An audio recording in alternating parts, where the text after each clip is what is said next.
What's the issue? I'm trying to get the chat open, but there's something that's on there that won't move. I mean, I guess it doesn't we don't matter really now, need the right? chat Yeah, too because we could much just, here. it's just me Yeah, and you. yeah, Yeah, that's fine. exactly. Yeah, All right. okay. Go ahead, go for You ready? Cool. Welcome back to Life Lanes, everybody, the Brotherly Guide. We're your hosts, Justin and Don Mazza. Back in the studio after a lengthy break. We both had so much fun creating episodes in the same room with the previous two episodes. You really can't replicate that atmosphere when you're with your brother just riffing off of each other. Had some really good times. We created a nice little studio with all those puzzles. Right now we're going to be recording virtual content for the next couple episodes. We'll be back in person at some point in the future. Not sure when that's going to be, but as for now, we're just going to be doing virtual stuff. On today's episode, Justin and I will explore various topics such as the idea of a work versus a hobby, and we'll go into the weeds about credit cards, travel cards, everyday purchases. It's really useful information. Before we get into the episode, just want to give some quick plugs. First, as always, use the Skipper's View for 20% off SeatGeek. I also want to plug in my own personal channel within the Life Lanes network. It's called Dr. Dom Trader Joe Reviews. They can be found on Instagram and YouTube Shorts. Really, it's just me just going through Trader Joe products. I'm going to be giving a review, talk about how healthy it is, uncovering some sneaky TJ gems that you can keep in the kitchen at all times. Really been fun doing that. Also want to plug in the Life Lanes merchandise store that is up and running. You can get shirts, t-shirts, hats, glasses, coffee mugs. We have a ton of stuff, even pickleball equipment. I know Justin that might be interested in that. I've bought a few of the products, and I'm pleasantly surprised on how good the material is. I bought a hat, and I thought it was just going to be kind of a piece of shit, but it's actually really nice. So I'm excited for that. We'll have more info in the future about how to access it, so stay tuned with that. All right, let's get into this episode. So, Justin, how's it going today? What's up, buddy? Oh, nothing much. We're getting dumped on with snow over here. There's supposed to be this big snowstorm hitting the Northeast, and I don't know. Are you guys getting hit with any yet? Rain. Only rain, Just rain? thankfully. Yeah. You know what the temperature is? It's probably like high 30s, low 40s. Yesterday we Okay. had a little bit of a flurry, but nothing stuck. Did you watch the Ravens-Steelers game yesterday? That was a monsoon in Baltimore.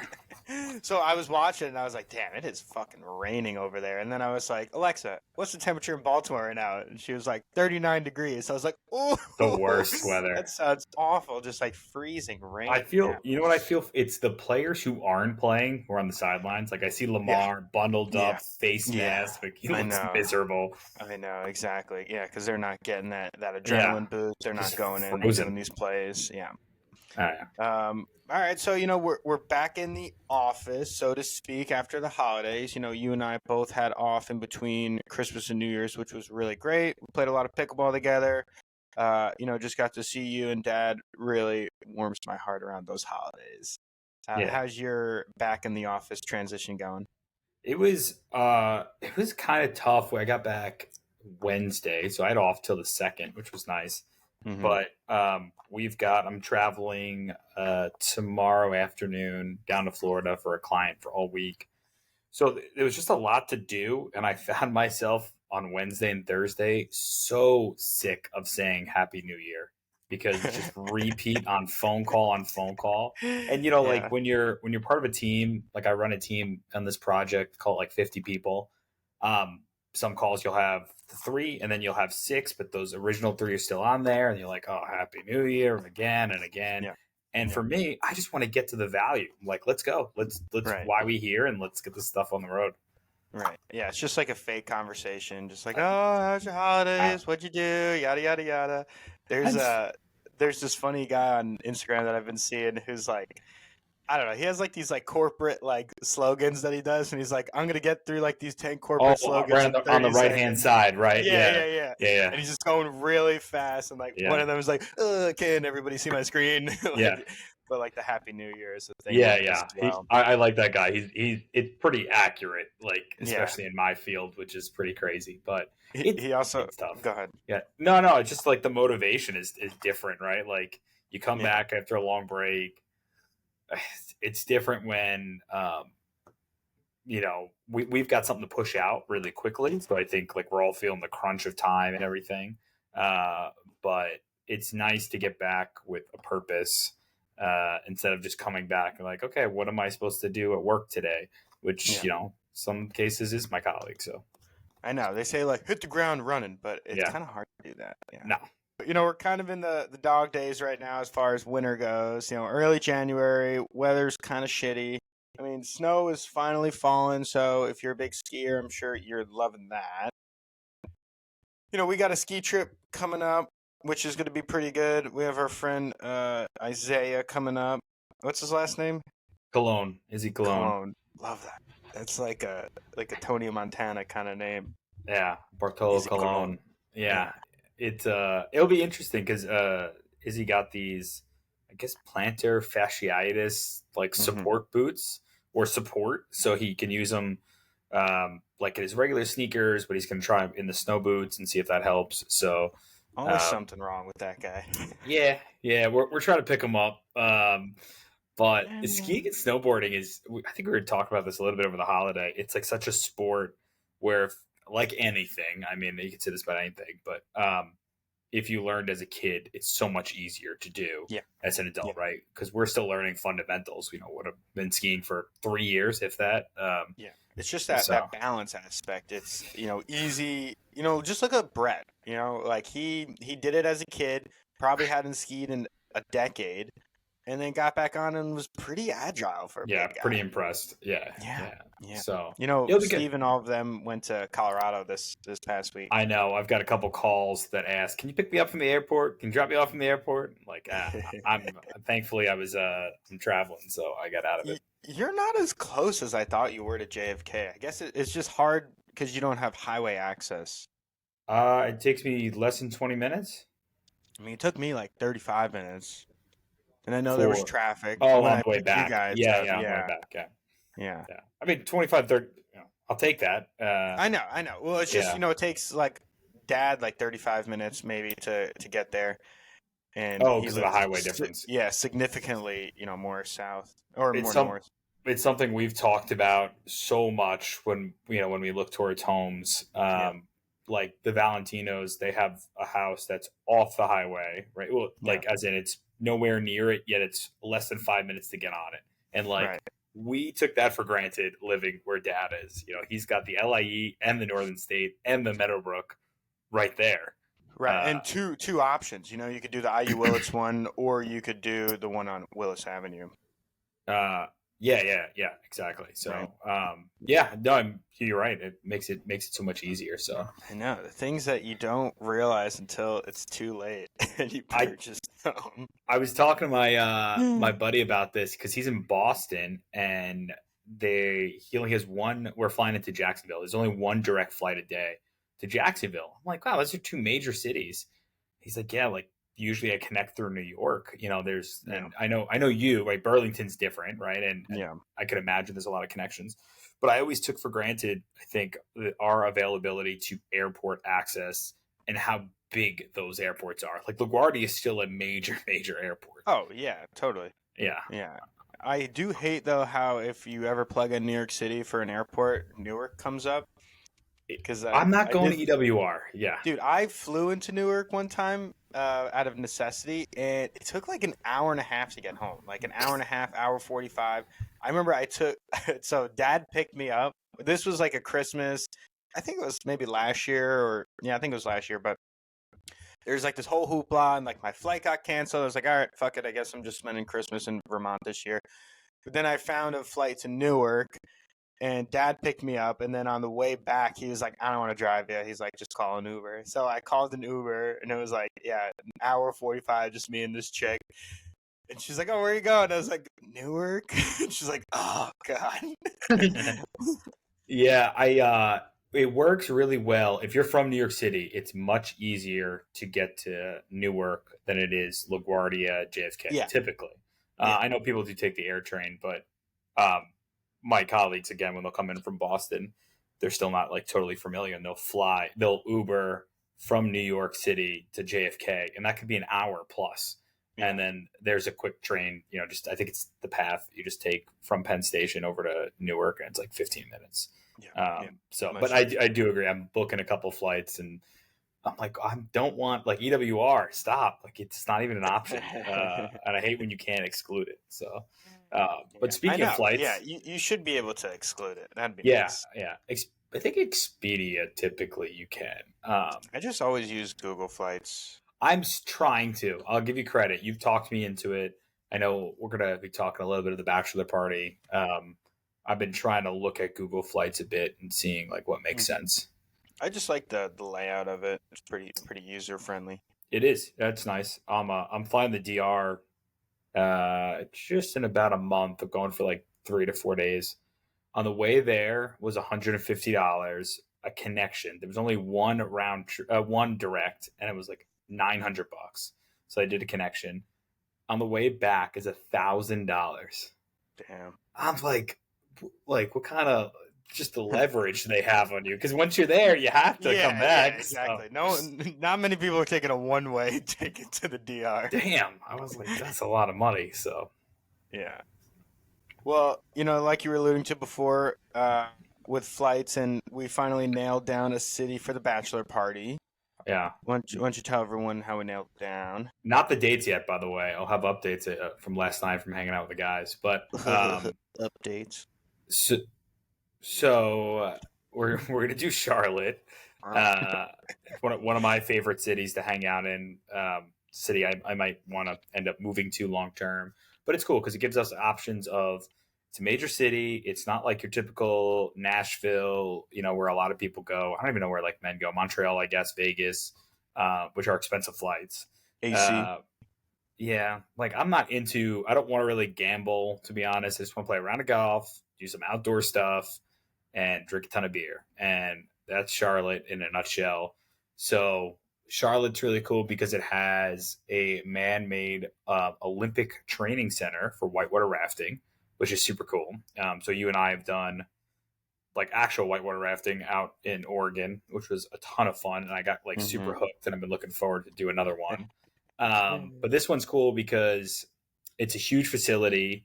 I think it's like, we were looking at it, maybe it's like $50 for the all-inclusive package, and that you could do rock climbing. Yeah, I think it was like $80, but yeah, it's pretty affordable. It's going to be like a great like half-day fun experience, and there's bars there, there's live music, like it's a really cool vibe. Yeah, I'm pretty excited for that. It's kind of like an adult playground, it seems, where they have like zip lining and rock climbing and this whitewater rafting, and I don't know who they got so many shenanigans we're going to get into. I told Lindsay I might bring you to karaoke bar. I know that's your favorite thing to do. So we shall see. Not very good at singing, but I'll try. No one who sings karaoke is good at singing. And if you are, like, come on, don't be that guy. Yeah, go get paid to do it. Yeah, you're going to make everyone else feel self-conscious now because you got the fucking pipes. Remember in Step Brothers when they, like, at the end? When they all sing? No. I think John, I forgot which one of them, but they're like, yeah, we started a karaoke business. And our motto is, if you can't sing, just sit down. Sounds like a serious karaoke bar. That was, I totally forgot, but that was one of the cool things that I remember about Paris, about the street performers. Do you remember this fact that they told us? You have to pay. Yeah. There's you like have to go through like I love that. Yeah. There's an audition for street performers, so everybody who's a street performer is nice. Yeah, like they're musicians or they're singers or they're illusionists or whatever. New York City is not that way, that's for sure. No, in the United States, it's like anybody can, just start to do a talent or a talent on the street for it.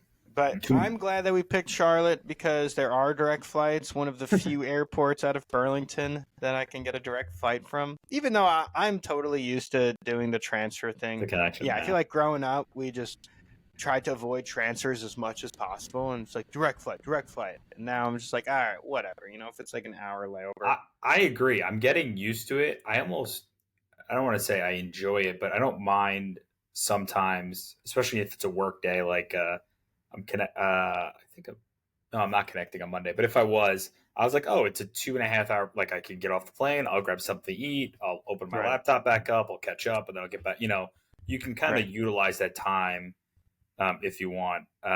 Where were we, Dom? I went to in Paris airport years ago.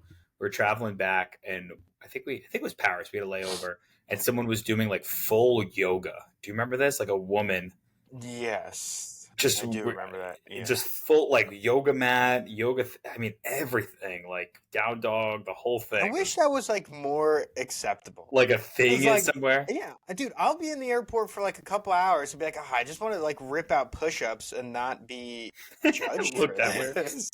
Yeah, It'd be cool to have like little I mean, workout area. yeah, like I mean, I know plenty of people would pay $30, to $50 while traveling to get a good workout in, and they would Totally. have Or like a showers there. sauna with like a shower. Yeah, that'd be Yeah, nice. yeah, In Japan, they had like these little sleep pods. I've seen You those. can Those are you cool. can go in. Yeah. Dude, Japan is just on another level. I remember when I was in their airport, I got this steak from a Japanese airport that it was cooked, and it was cooked pretty rare, and then it came with a little hot stone on it, Oh, to keep and you can cooking like it, finish cooking it if you wanted. I was like, this is a fucking airport. Like I'm getting like this bougie ass steak and udon noodle at 4:30 in the morning. just Asia's way more advanced than we are. Yeah, Korea and Japan are just on a whole nother level. I can't speak to China because I've never been there. I wouldn't even know where to go in China, but I'm sure they're on that level as well. But yeah, pretty excited about this bachelor party. That's going to be great. Before we jump into the topics of today, I wanted to pick your brain just because, you're a couple years above me in this realm of the financial world, but I'm deciding to upgrade my high school credit card that Boop, I've had boop. for about 10 plus years. I also learned that you can ask for a retention bonus where you can like call the credit card Oh, company because you've and been with them say for that, so long. or just say that you're thinking about switching. Mm. Do they have any promotional, benefits to retain you? Hmm. Probably not going to do that with Bank of America just because their credit card's kind of shitty. But What card? it's just like a normal like Visa. Like No, there's it has to be something. I don't know, man. I don't. Oh, actually, I do have it. It's this one. You can't see the numbers, right? Cash rewards. No, yeah, cash rewards. So just like a. I can pick like one object to get 3% on, and then I get 1% off the other Oh, one. that is shitty. Yeah, I know. I think when I signed up, there was like a $500 bonus if you spent, like whatever $2,000 in the first yada yada yada. Yeah, yeah. But all right, so what I'm looking for, and tell me if this makes sense. I'm looking for two credit cards. Right? I want a travel one, and then I want an everyday one. I'm going to Okay. tell you what I want from these credit cards, and maybe you have a couple off the top of your head. Let's go Yeah. with the travel one. So obviously, I want no foreign transaction fees. Okay, I think that's pretty obvious. Yeah.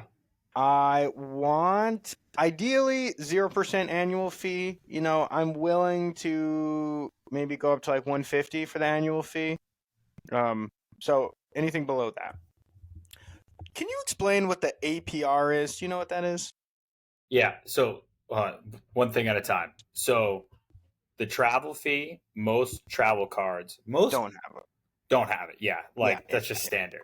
That'd be kind of ridiculous. A travel credit card with the foreign Yeah. transaction. Yeah, yeah. So, and then the annual fees will typically be 0 to 100. Most cards are $95. Subliminal, it's $100. And I've then seen some pretty expensive ones. so then there's another level. Let's call it 150 to 300, or maybe it's 150 to 400, somewhere around that range. And then there's ones that are like 700. Right, like to Amex $1,000 Gold, bucks. Amex Platinum. Yeah, like Platinum Amex is like the big one. Okay, so that's like the different like, tiers. I think it's like $1,100. Some of them are crazy. I mean, it's all about how you utilize them, right? Right. Yeah. So APR is annual percentage rate, which is basically the interest you'll pay if you carry a balance. So Okay. the lower is the better. But if you pay off your credit card, cares? yeah, it doesn't even matter. Okay, that Yeah. was my question, and that was kind of what I took from APR. it's a big thing, because in America, people don't pay their credit cards in full, which is Right. why it's important. The second piece is, let's say, God forbid, and this, wouldn't be our case, but other people would need to utilize their credit card for a medical emergency or something like that.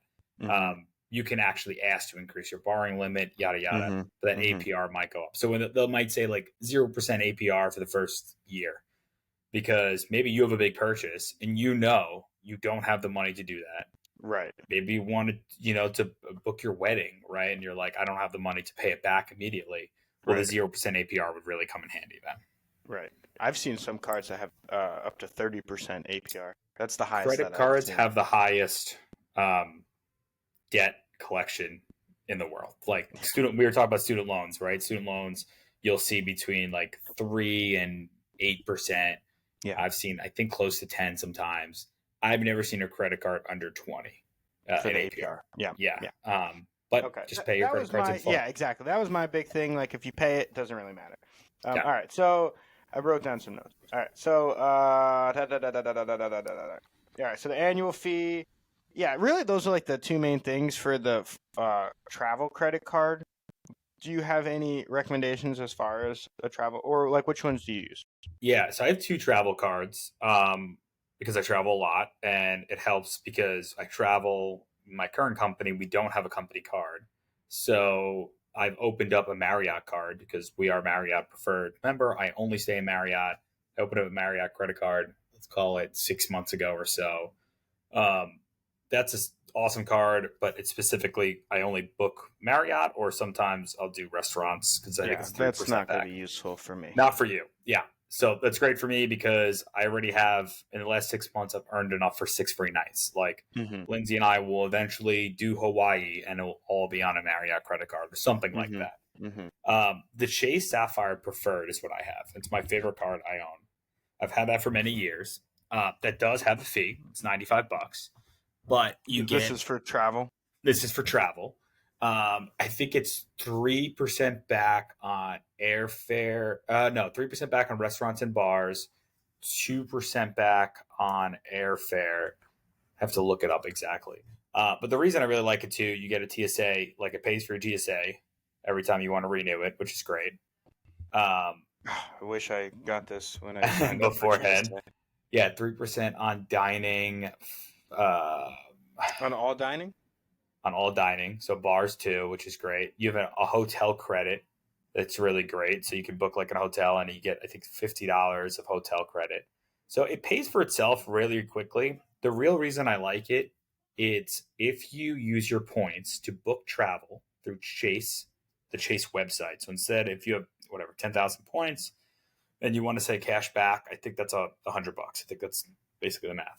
But if you want to use that $100 or those 10,000 points towards travel, you can go through chase.com and use your points, and you get a 25% boost. So that $100, a 25%, yeah, that $100 becomes $125 for your flights or hotel, which is awesome. So if you book through their website. Through Chase, which is fine. Now, sometimes, like, let's call it 25% of the time, the deals are like that doesn't make sense, or maybe this, maybe that. Most of the time, like, I just booked my DR flight with all my Chase points because I got a 25% boost, which is huge. I mean, right? Every dollar is $1.25. My biggest advice is always just go to NerdWallet. That's like my preferred. Like, they break it down super simple. Yeah, I like that website, NerdWallet. There's a lot really of ads clean. Though, but that's okay. That's how, as long as I'm not paying them for it, they're paying for it. So I just wish, like, I would totally pay, like, I don't know, 50 cents to, like, use that website for that time frame. Yeah, with no ads. Yeah. They make way more on ads than they would on 50 cents. But yeah. Just for that one time, though. 20 seconds. Right. That's a card I have. I'm sure they have a really good sign-up bonus. Most credit cards do. It's usually spend 3,000 or 4,000. So this one is spend 4,000 on your first 3 months, which is pretty easy for most people. And you get, looks like $500. No, I don't think that would be easy for me. I would have to plan it. I would definitely have to do it around travel, around the bachelor party, around. Yeah. You think of like a purchase that's happening, and what helps, like in your position, right? You can pay for the Airbnb and then just ask people to reimburse you. Right, Like exactly. that's Yeah, how you get that stuff Venmo up. makes it easy. Yeah, you like go out to dinner with your friends, be like, all right, I'm just gonna put this all on my card, and then you guys Venmo me. Yeah, but I would say NerdWallet. I mean, we could take a look together offline. There's plenty of ones. Just a big Chase guy overall. Yeah, I even if don't. I don't have Chase Bank, it's fine. Yeah, I don't have Chase Bank. Yeah, Okay. I actually am. I would love to move over to them, but my mortgage is with Bank of America. My paycheck Yeah, goes I know. kind of like It's kind of they a pain in got the me. ass. It is a pain in the ass, but I And then, I was looking into the Amazon cards as well. So yeah. those seem like fine for like everyday purchases. Yeah, I mean, the beauty about the Amazon credit card is you get 5% back on Amazon, So which is that's if you have a Prime membership, which I do gotcha. not. Okay, So that's good to know. Okay, the other one would be 3% back. which is still really good. Yeah, 3% back on Amazon because a Prime membership is 140. I have the Nerd Wallet pulled up. The main difference is made through Chase Travel, you get 5% with the Prime Visa, you get 3% with the other one, and then the other things are the same. So 2% back at restaurants, gas stations, 1% back on all. So That's 3% that's back. probably the first card you'd open. Why Yeah, not right. zero Yeah, percent? yeah. Um, That sounds pretty. And you get 2% on all of the. Like right now, I get again 1% on everything, and then I get to choose 3% on either travel or restaurants or whatever or your gas. card's just outdated. It's not like a bad Exactly. card. It's just outdated. Yeah. Now they've made like these credit cards so appealing for people. So But this one expires in May. So I'm just yeah, gonna yeah. cancel that That's shit. good and bad that they are. I have a big issue with. I know a lot of people who won't use a credit card because one, they probably don't understand how to maximize it, but two, they're just like, I don't want to spend money I don't have. Your friend Uh, John, said that he yeah, doesn't use credit card. he was like, I was like, damn, like that's crazy to me. All I've been using credit cards for whatever it is, 15 years, Well, just because there's and so much, there's incentive to use the, like because you get like this cash back, but they probably do take advantage of people yeah, who who don't know maybe what like they're doing. yeah, or not the most organized and don't pay their bills and stuff. I get like nervous or like anxiety when I like look at my credit card statement and there's like, oh, I got like $1,500 I got to pay off. I'm gonna pay it off right now. Like, Yeah. I just have auto payment done. That's the way. But you know, I think even actually, the thing to remember, credit card companies, they work for you because you could yeah, always just cancel, right? right, So a good example of this is I opened up my Marriott card. I booked a ton of things, so I was traveling, and then I didn't set auto payment. I just completely forgot, and I was charged $200 in late fees my first month, and I was like, "What the hell?" Like I just forgot. yeah, I called them up. It took maybe a 7-minute phone call. They got rid of it. They set up auto pay for me, and that was it. And I'm like, they work for us. yeah. And I think even if you're that's late, you can ask for an extension. Like, there's different ways to working with these guys. I think that's a good piece of advice just for all companies in general. Like internet, electric, like whatever. Like they want to keep you. So like if you have an issue like they're always raising prices. For instance, Yeah, I have your Xfinity, cable. right? Yeah, Yeah, I have Xfinity. I got like locked into like this, 1 year, promo code, right? It actually went for 2 years, which was nice. And then all of a sudden they raised it and it essentially doubled. And I was like, fuck that. I'm not paying $80 a month. So I called them up and it took about 15 minutes and they were able to raise it like $8 instead of like $40. And I was like, great. yeah, Because they're taking advantage of people that aren't willing to either call, right? Because maybe they're too scared or they're like, what is calling going to do? Or yeah. people that don't even realize it, right? They have it on auto pay and then, they're not keeping track of this stuff and then it just rolls over. Asking is always free, right? Yeah. Like, Yeah. what's the It's worst thing always going to free. say? No. You just got to Uh, put in the effort and like you might be yeah. on hold for a little bit. Which is, I'm going through this with my couch. We have a stain. I've had the couch for about 3 years. For some reason, I don't know why. I bought a 5-year warranty when I got the couch, and I think it was a great promotion. It was like $50. It was something stupid. I Yeah. was like, even if I don't use it, like $50, and we're gonna try it out. Like I filed a claim. They're supposed to come tomorrow. and they're going to take a look. And Is it through Ashley? yeah, Ashley doesn't own the warranty, but I got the couch through Ashley. Okay. They use a Yeah. different, Yeah. provider. And it's just, I mean, they should be able to. It's just on the cushion. It's nothing crazy. But it was a pain in the butt to like when I went to file the claim. Like I don't have this information. I don't have that. Like I had to then call Ashley and get this and this. It took maybe let's call it 45 minutes of effort altogether. Right. But right now I had to flip over my couch cushions. That's how bad the stain was. I'm embarrassed by it. So I'm hoping they So come the and fix it up. zipper's sticking out now. I didn't even know. No, I flipped them both. Okay. Yeah, I rotated the whole thing. So wow, look it at works you out right go. now. Yeah, engineering brain. So we'll Well, see how that's it goes. good. I'll probably pick your brain a little bit more after about Let's this do it. credit card thing, but it sounds like I'm gonna lock in the Amazon and I'll do something with this this travel because I fly. Maybe like I don't know, You at fly least a good amount. five times a year. Yeah. So What's your credit score? over 800. That's phenomenal. Yeah. It's almost perfect.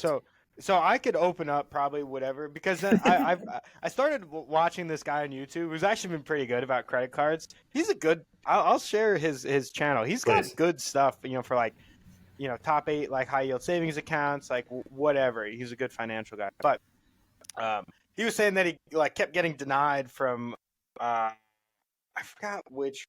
There's like this granddaddy of them all. What'd you say? What was the Chase one that you liked? Chase, J.P. Morgan, Chase No. Sapphire. Okay, I think his Sapphire was the Reserve. Capital One Venture X. Okay. That's like this like granddaddy card. You get like these sick benefits, but it's really hard to get approved for it. And that was because he just kept opening up too many credit cards because he was like doing this game. But yeah, he's still not getting approved for it. Yeah. Well, opening up a credit card raises your credit score. So credit score is this weird, stupid mathematical formula that exists that all these little things affect you. Basically, you are showing the bank that you are able to take on more debt and pay it on time, right? So right now, your credit limit, let's call it maybe it's 10,000 on that card. That's a very low credit limit for an individual to have, not for a card, but for an individual. So some of my cards have 30,000, just a card, and then I have 5 cards or 4 cards, whatever I have. So that's a nice way. Like, not saying everyone out there should go open up a credit card to get credit scores go up. But there's like beginner cards. There's cards for people with low credit scores that may have $1,000 limit. And like, when you're going to go grocery shop and you are using your debit every month, just charge it to your credit card, pay it as soon as you get home, and you'll see your credit score start to creep up. Right. Yeah. They had, and I saw a Nerd Wallet kind of thing about this, and it was like overall scores, and they did have ones for like either people with bad credit score or first time credit card users. It's definitely a game, and if you learn to manipulate it and you're smart with it, you can get a lot of free money out of it. I love it. I remember one of my old girlfriends told me that's what her dad did, and he just used to pay for all their vacations with like new credit cards because then he would like open a new one. You get these points back, you get like a $300 travel credit or whatever. You close it. I don't know what that looks like in the grand scheme of things. You opening and closing all of these accounts. I know that's why this guy got denied from the Capital One Venture X card because he was doing that. But nonetheless, great. So switching gears, vroom vroom. Nothing. Well, neither of us know how to actually switch gears on an automobile, so automatically switching gears that the car does for us. This podcast today, the episode is going to be, I guess, centered around finances and money and work, which is good. They don't really teach us this in school. It's kind of just learning by trial and error. Maybe you have a parent that was financially savvy or did well for themselves in the workforce that they can teach you some of these things. But a lot of the time, it's just you doing your own research. Maybe you have like a brother that you can ask or, a cousin or something that's a couple years older. And that's really how that goes. So today I wanted to talk about something because we've been chatting about this before and, it's come up in multiple conversations. Really just the concept of work, right? Like what it is. Does it have to be fun? they teach us in school that you need to do work that you're super passionate about and needs to be your calling in life, and doesn't matter how much money you make as long as you're having fun doing it. And I think as you get older, you find out that that's not the case all the time. And if you have a job that you really love to do, but you get paid $35,000 and want to live a certain type of lifestyle, you realize that it's not feasible. And then you get all upset because you spent your entire life working towards this goal. Maybe you finally reached this goal where you're like a geologist or some shit. I don't know. I don't think they get paid that much. I don't know what the salary of a geologist is, but say if someone who's really passionate about earth science, they got into geology, they're like, oh, I really find this work fulfilling. And then again, they're taking home 40K and they want to go to the Caribbean every year. And they're like, I can't really do that anymore. So, you know, uh, what's your take on this whole, enjoying your work, being passionate about your work kind Yeah. of mentality? When we were thinking about this topic, and I just did it again, we Googled the definition of work. Yeah. And so activity involving mental or physical effort done in order to achieve a purpose or result, or a task or task to be undertaken, something a person or thing has to do. I was like, ooh, I like that, has to do, not wants to do, but has to do. And it's an interesting topic altogether because I think especially we have obviously U.S. educational background, so I can't speak for the rest of the world. But what we are always taught is follow your dreams, right? Like pick a dream, you follow it. Maybe you want it to be whatever it is you want it to be at a young age. You try to pursue that. I think going to like the root of the problem is you're asking an 18-year-old what they want to do with the rest of their life when right when they go into college, they declare a major. I've wrote a whole thesis paper about how many times kids change their major, like it's just a money grabbing thing. But the reason I bring this up is at 18 you have no idea what your life is going to look like post this educational background and what the reward is going to be for the investment you're making in school, because school is an investment in yourself.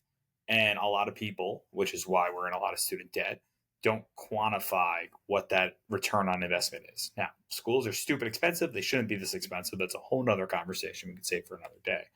But I personally, I don't think I've ever saw something I was like, I want to do this for the rest of my life. I don't. Like, I never had my passion or my fulfillment is being able to provide for my family. Now, maybe that's a way we grew up. Aw. Maybe that's being a man and like my concept of what being a man is.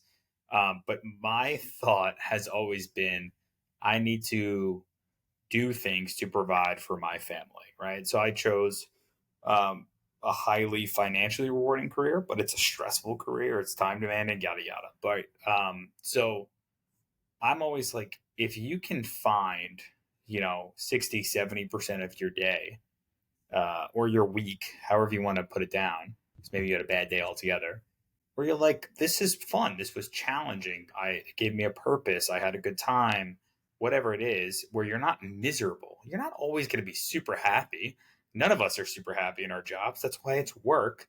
But if you're not miserable, I think it's like an okay thing to pursue. But to your point, I like the idea of like, if I want to go to the Caribbean every year, I need to be able to make enough to provide the opportunity to do that, right? Because what money is just provides you opportunities. So Right. if you set expectations for what your career path is going to be, and you and your partner, right, once you get married or have a significant other, talking about those conversations, like what is the path? Um, it's just like it's a tough thing to get around in our country because there are so many lower fulfilling financially. Like that's only one part of the job, right? There's other things about flexibility. There's things about maybe working for yourself. There's things about, do you want to be home with your kids? Like there's all different aspects of a job. We're just talking maybe financially rewarding, which is where my head went initially. Right. Lot to unpack there.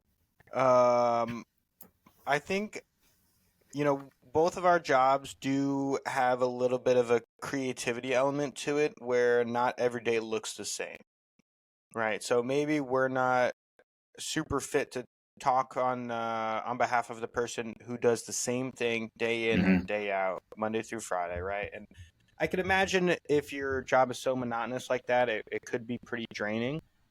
Because then the issue, turns into that you do work and then you don't have the energy or the mental bandwidth to do things outside of work, where maybe you're working to do these things, right? Say if Right, you're right. really into rock climbing and you work in order to pay for your rock climbing gym, but then when you're done with work, you don't even want to go to the gym, right? It kind of defeats the purpose. So I remember reading this book. I think it was called Drive, maybe by Daniel Pink, maybe something like that. But he was saying that all jobs really need three elements, and one of the elements is a creativity aspect to it, Mm-hmm. right? One of the elements is the need to feel that we're helping something, right? We're helping something or someone. We're not just I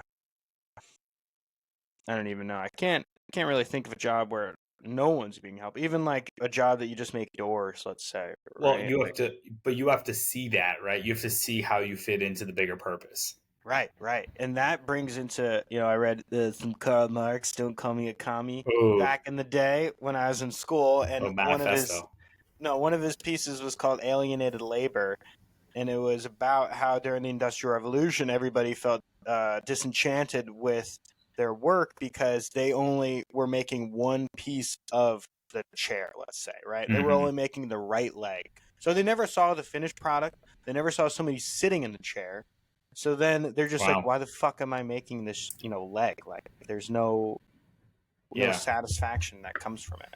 Well, 100. I like. It's interesting because when we have interns, I struggle with that as well because they're only here for 3 months, and I try to get them on an opportunity where they see the start to end because it Hmm. makes them invested. You get excited. You see how you yourself contributed to the larger goal. Right. We've been talking a little bit about like your potential shift in your work days, right? Like Hmm. reducing your work days. And I'm always interested in this concept too, because what you're saying, like, so you're telling me I work, right, Monday through Friday, could be 40 hours, 50 hours, 60 hours, whatever it is, in order to have fun on 2 days a week. So, like, Right. 5 out of the 7 days, right, I'm working to be able to provide for the fun. But I look at it where I'm working to provide for the roof over my head, right? Like, I'm working to provide for those vacations that I take. I'm working to provide for my future family, and I have those fun elements. But I think the Monday through Friday, the reason we have a 40-hour work week traditionally, it's because science has proven you can work someone 40 hours doing the same task, making the right leg on a chair without them going crazy. That's how Hmm. the 5 day work week was established. And in today's world, especially like Europe is way ahead of this, we're starting to get there. There's getting a little bit more flexibility. And I think COVID, the one of the positives to come out of a pandemic was the idea of working from home or working with more flexibility. Yeah. Where before I was required in an office 5 days a week. I was required to commute an hour and a half each way. I was fucking miserable, right? Like it was Yeah. terrible. It was a terrible way to live the week, but you did it because that's what you had to in the world. Now there's a little bit more blend. Some companies have taken that back. Some have embraced it. You know, we have people, one of my clients, as an example, will be on a phone call with him at 9 a.m. and he's always in the car dropping his kid off from school to school. I'm Hmm. like, dude, that's awesome. Like a couple years ago, that was not a thing. That was Right. not an adapted. So the flexibility is getting there, which I think is going to make work easier Hmm. because you have a little bit more autonomy. Hmm. Now, don't burn that, right? Don't take advantage of that. But I think that makes work a little bit more enjoyable when you have a little bit more flexibility and autonomy. Right. And you know, having that flexibility leads to better production from the worker, right? Right. They're going to be more engaged, they're not going to be as miserable because it bothers me about jobs where it's all about the time that you put in and not about the effort or the product that you put in, right? Right. Where that's why, like in my field, it's all about how many patients you see. It's not Right. about how long you're in the office for. Same with you, right? It's about what kind of product are you putting out, not about how long you're actually working on the product. Yeah. And, leading to happier workers is just going to improve from an employer standpoint. I did this exercise. It's funny because I thought it was stupid at the time. During an interview of a company that I ended up not joining them, but they made us do a career matrix. And they said, it's up to you. You can do as many topics as you want. But basically, the idea was put them, so company A, against your current employer, company B, Mm-hmm. and add a couple maybe prior employers, maybe future employers. So like let's say I put my company, their company, I put Google because I'm aspirational, and I put the school because maybe I thought about teaching, whatever it is. And then you go down the other axis and you put down the things that are important to you.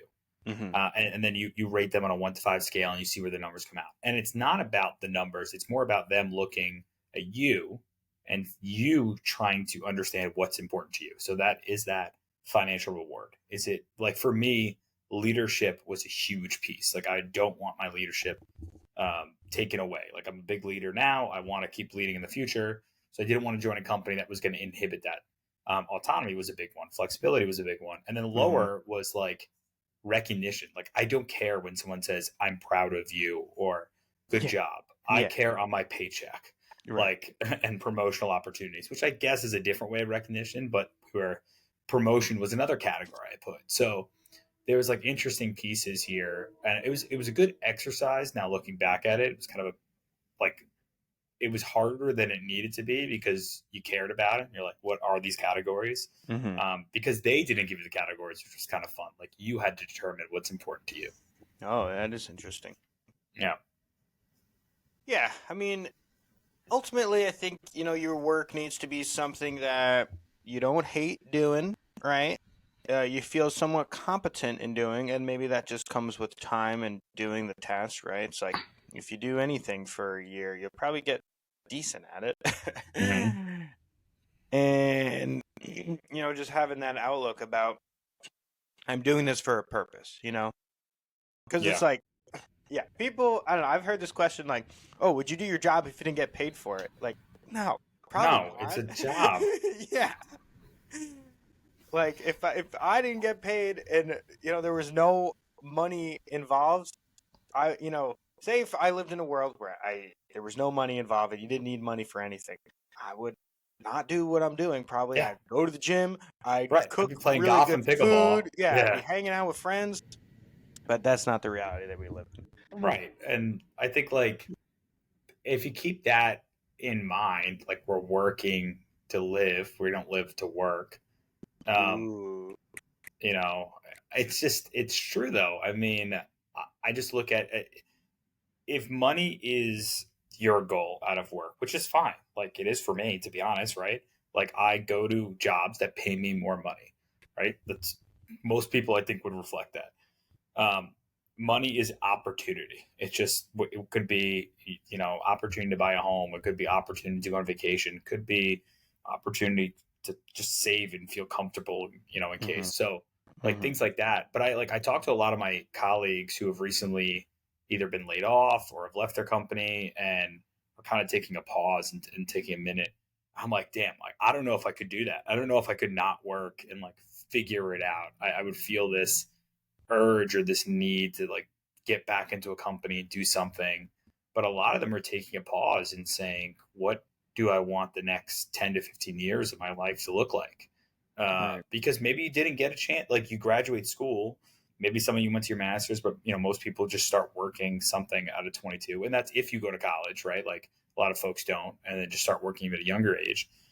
And you're like, is this really what I'm going to do for the next 40 to 50 years? Like, Mm-hmm. Jesus. And more people are working older. Like we talked to Dad about this. Don't just retire like abruptly because then you lose your purpose in life. Because at that age, then that's all you've known for the last 35 years is Right. work.